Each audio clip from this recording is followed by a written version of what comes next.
Universidad EAN. Buen día, compañeros y docente. Facultad de Humanidades y Ciencias Sociales, Constitución Política Colombiana y Sostenibilidad, Grupo 10.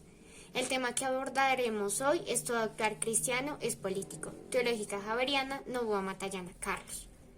Presentado a docente John Harold Rosso, presentado por quien les habla, Valentina Guzmán. Comenzaremos con un abrebocas de Carlos Novoa Matallana para referirse de que Dios nos habla. Se tomará una perspectiva política a partir del cristianismo. Comienza hablando de las elecciones de Magistratura Nacional del 28 de mayo de 2006 y tomando también como referente un artículo de una solución política negociada de cara al país. A finales del año 2003, una comisión oficial de la Iglesia Católica jugó un papel importante en la liberación de personas secuestradas por grupos armados. Tuvieron acercamientos iniciales en acuerdos de desmovilización. Según la Conferencia Episcopal Colombiana de 2003, esta posición de la Iglesia Católica colombiana contrasta enormemente con la historia política colombiana, ya que los enfrentamientos entre los partidos políticos liberal y conservador tuvieron como referente a todo lo largo del siglo XIX y buena parte del XX la posición adoptada frente al papel de la jerarquía y del clero católico en la vida política y social del país. Así es como volvemos a que Dios nos habla. Dando un referente, el autor de que los cristianos que creemos en una Colombia diversa debemos contribuir desde el Evangelio para purificar la corrupción, violencia y a impulsar una corriente política diferente, marcada en verdad por la búsqueda del bien común. La participación ciudadana sin ningún tipo de exclusión y todas las características de una práctica política de inspiración cristiana. Entramos así a toda acción humana y cristiana es política, tomando como referente al Papa Juan Pablo II, considerado el Grande, convocando una frase que dice: todo acto de la comunidad cristiana y de cada creyente siempre es político. Cada acción de toda persona e institución humana ineludiblemente es política, y no meterse en política es opción de política, ya que esto se considera una postura.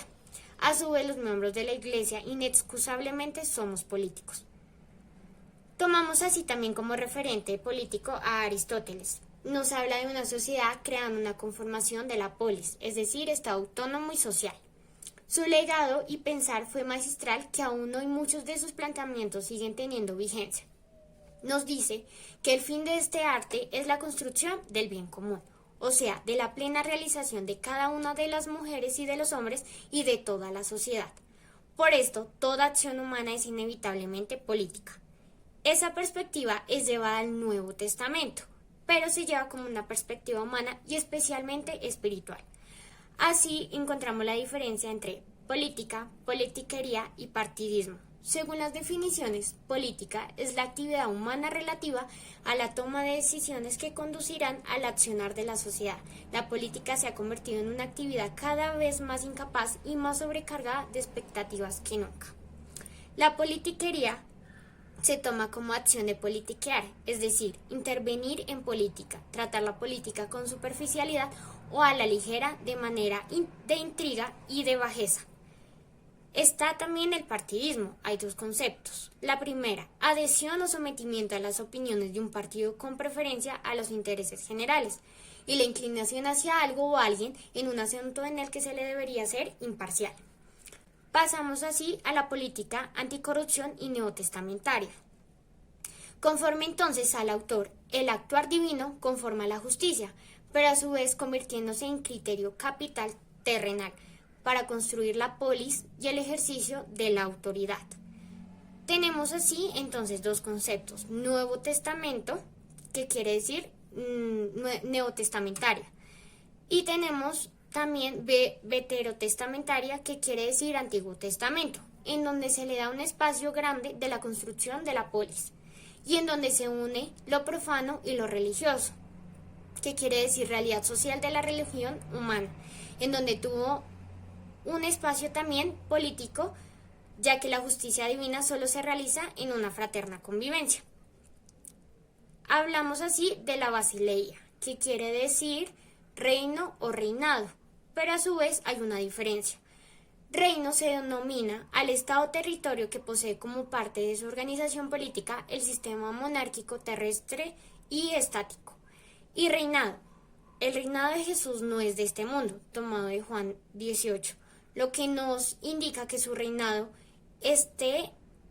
no es de este más allá, sino que está construido de acuerdo con una lógica diversa de Pilato, tomado de Chavasi. Hablamos así también de la quinta esencia política, de Jesús como un nuevo dinamismo y de las dimensiones también de las personas y la comunidad humana. Y está aquí otra vez la polis, desde el camino cristiano. Se considera así que actúan tres personas en forma activa y liberal.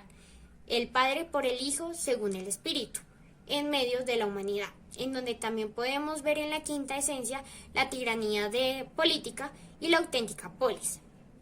Según la Conferencia del Episcopado Latinoamericano en 1991, en la historia de la humanidad siempre ha existido la tendencia a divinizar el mencionado poder y a manipular a Dios para ponerlo al servicio de sus mezquinos intereses, cuando éste se desvía de su curso auténtico.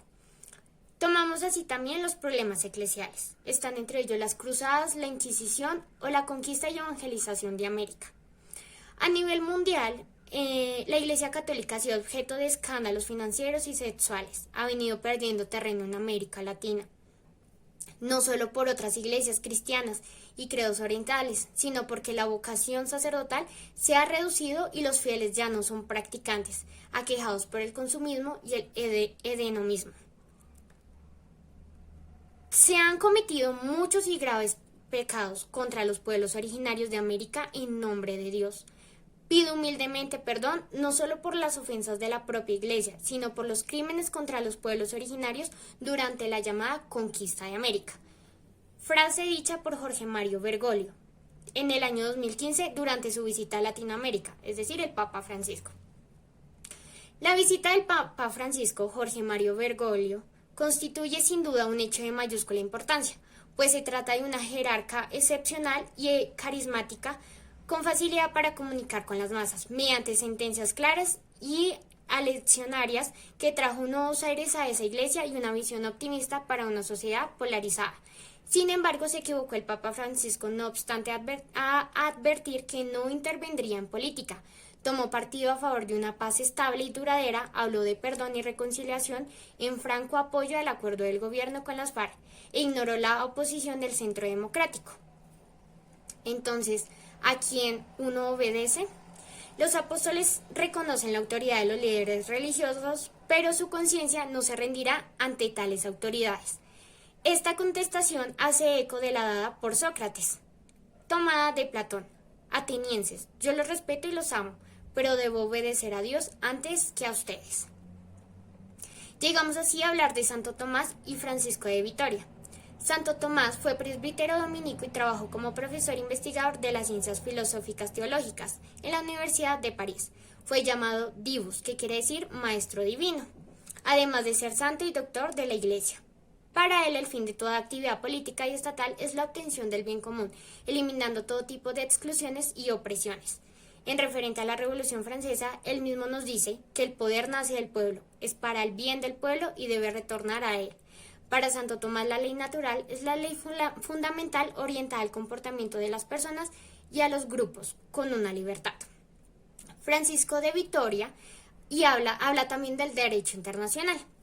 Estudió filosofía y teología en la Universidad de París. Fue profesor e investigador de la célebre Universidad de Salamanca, donde disertó y escribió sobre las ciencias de la fe y la sabiduría, diciendo particularmente notables sus planteamientos y a su vez considerado padre del derecho internacional. Nos dice que la Iglesia es una sociedad perfecta, espiritual e independiente. El poder temporal no depende del Papa y éste no tiene ninguna potestad temporal. Para Vitoria, toda persona es sujeto de derechos inalienables. Es un derecho que no puede ser restringido o revocado por las leyes humanas, según Richard Feltin.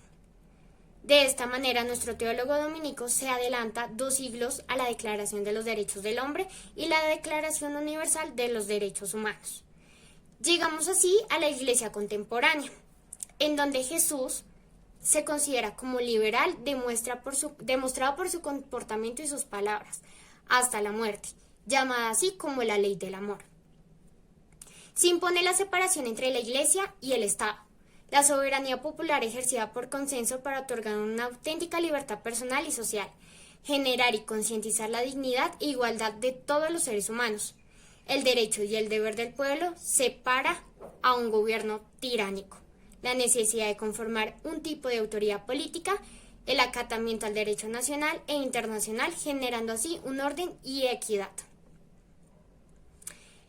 En Colombia, después de patronatos, guerras civiles, expulsión de jesuitas, Estado confesional y el concordato, se logró el Estado laico con la Constitución de 1991. Se estableció la libertad de profesar o no cualquier credo.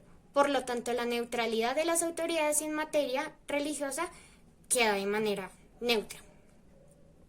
Es así como, para terminar, hago un referente de mujer llamada Gertrude Elizabeth Margaret Anscombe. Elizabeth fue filósofa y teóloga especializada en ética y en la divulgación de Wittgenstein. Estudió en la Universidad de Oxford y ocupó la cátedra de filosofía de Cambridge. Mujer creyente, cristiana y mujer a contracorriente. Realizó desde su juventud el ideal filosófico de orientar toda la vida hacia la verdad y el diálogo de razón y fe. Afirmó que determinadas acciones estaban prohibidas de por sí, sin tener en cuenta sus consecuencias, ya que atentan contra los fundamentos de la ética. Militó activamente en grupos católicos y políticamente condenó a los políticos que habían permitido la bomba atómica. Es así como la construcción del bien común y los consensos populares incluyentes. Muchísimas gracias.